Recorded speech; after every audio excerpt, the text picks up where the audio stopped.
Welcome to Hey Mom, We Never Prepared for This, the show where we have the tough conversations around aging and caring for a loved one. Whether you're an adult child or an aging parent or anyone caring for a loved one, this podcast is for you.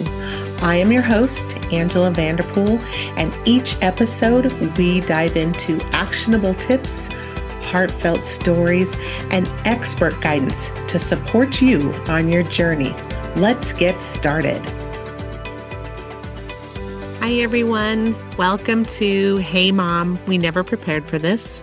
I'm Angela Vanderpool, the host, and today I am sitting outside recording this. A little bit different location for me, but it is my happy place. And so today I want to talk about something that is deeply personal for me, and this seemed like the best location. So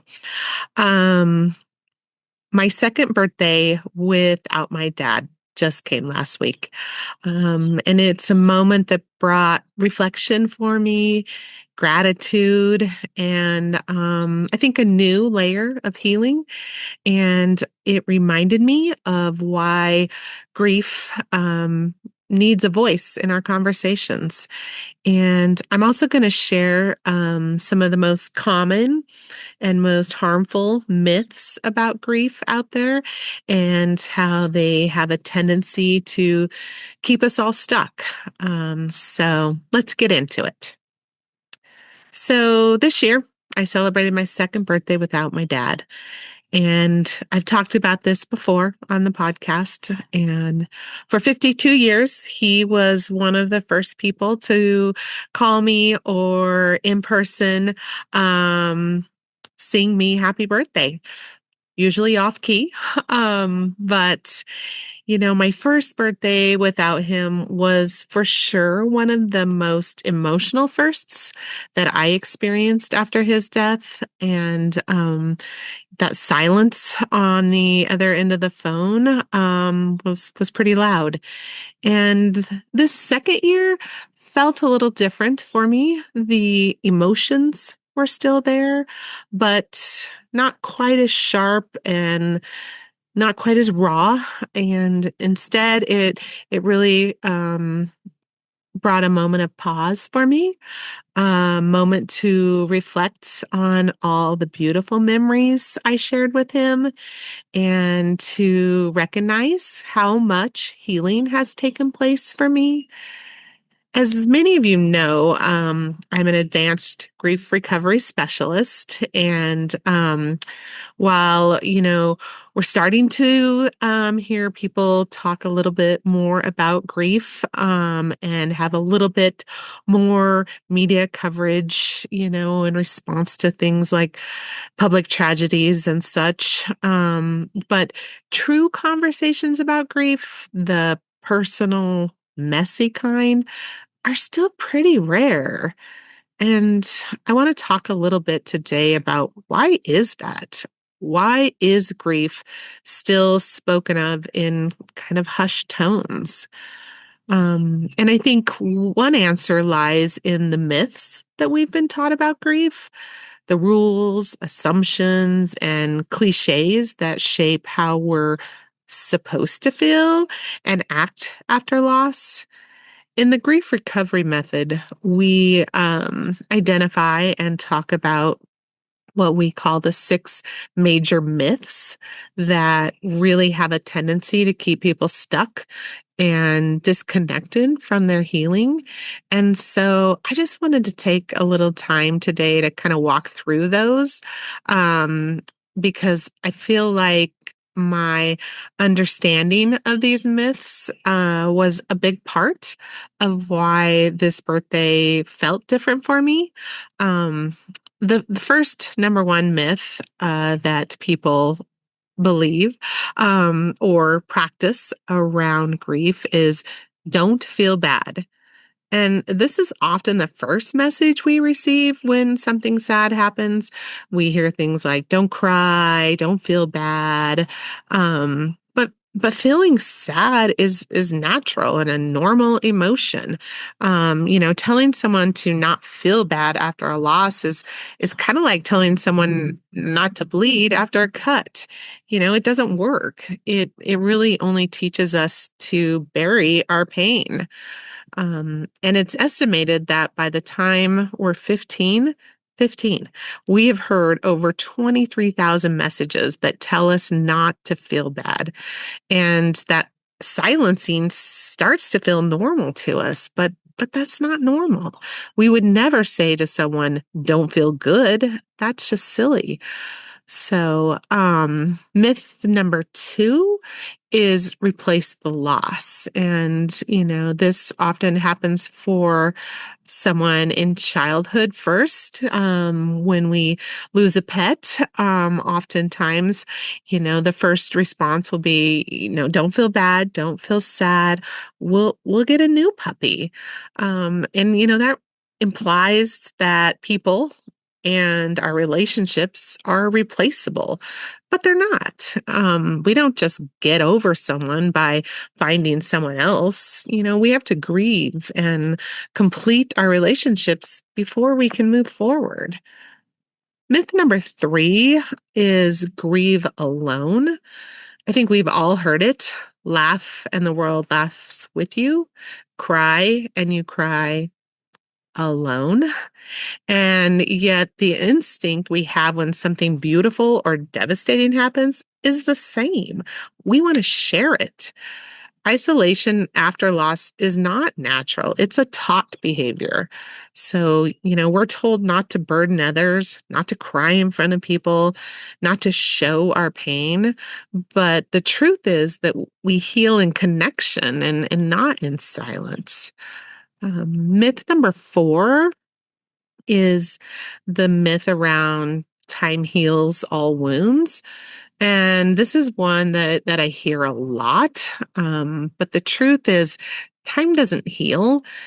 Action within time does. If you were to have a flat tire, you wouldn't just sit next to it and wait for it to reinflate, right? You'd call for help. You'd take action. And healing from emotional pain works the same way. So without intentional steps, all time does is pass.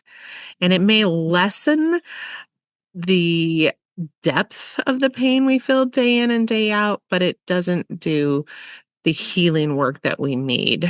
And I think that's why this birthday felt so different for me. Not because time had passed, but because I had taken action through the grief recovery method. Myth number five is one I hear a lot too.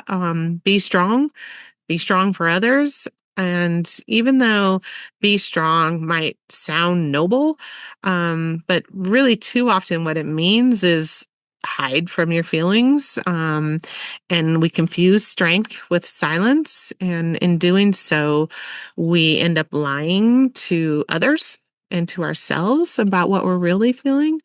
And being honest about our emotions is not weakness, it's courage, it's human and can be very healing for us. Another myth that I hear often is keep busy. And staying busy might help you avoid grief, but it definitely doesn't help you heal from it. And oftentimes we use busyness as a distraction and as a way to not sit with the pain, but the pain's still there. And often it just waits for a quiet moment to resurface or a moment when we least expect it. So my reflection today as I'm sitting outside in my happy place, and as I'm celebrating my second birthday without my dad, I found myself feeling a lot of gratitude. Just not for just the memories of him, but also for the tools that I've gained to process through this loss. And the grief still lives in me. Um, but it definitely doesn't own me anymore. And that's the difference that the healing can make for us. And I think that it allows us to really be present with those fond memories and sitting in the gratitude of what a relationship has brought to our lives. So I just wanted to say, if you're carrying around a loss, even one that's maybe from a long time ago that still weighs you down, I'd love for you to maybe just take one small step. Please join our mailing list at heymompodcast.com. You will learn about upcoming events and programs that we will be sharing that will be helpful with grief and loss in your life. And so I welcome you to sign up for that mailing list. And again, I just want to say thank you for joining me today. I know these conversations aren't always easy, but they certainly are necessary. And I look forward to seeing you next time on Hey Mom, We Never Prepared for This. In this upcoming episode, we will be talking with the general manager and marketing director of Fountain Plaza in Medford, Oregon, and having an open discussion with them about their community, about some of the amazing programs that they have there, and just getting to know them a little bit more and hearing a little bit more about their experience in working with seniors and family members, and hopefully will be another wonderful resource for all of you. We will be talking about their program that is an income qualified program that they offer for seniors, and something that they are extremely proud of. And we look forward to sharing that information with you, and hopefully sharing some more resources. So thanks again for joining us, and we will see you soon on Hey Mom, We Never Prepared for This. Thanks for tuning in to Hey Mom, We Never Prepared for This. If you enjoyed today's episode, don't forget to subscribe and leave a review. It really helps us reach more adult children and their aging parents and loved ones. Special thanks to our sponsor, Dharma Healthcare Management, for supporting the show. Stay tuned for more honest conversations to help you find peace, clarity, and community with others who understand what you're going through. And we'll see you next time on Hey Mom, We Never Prepared for This.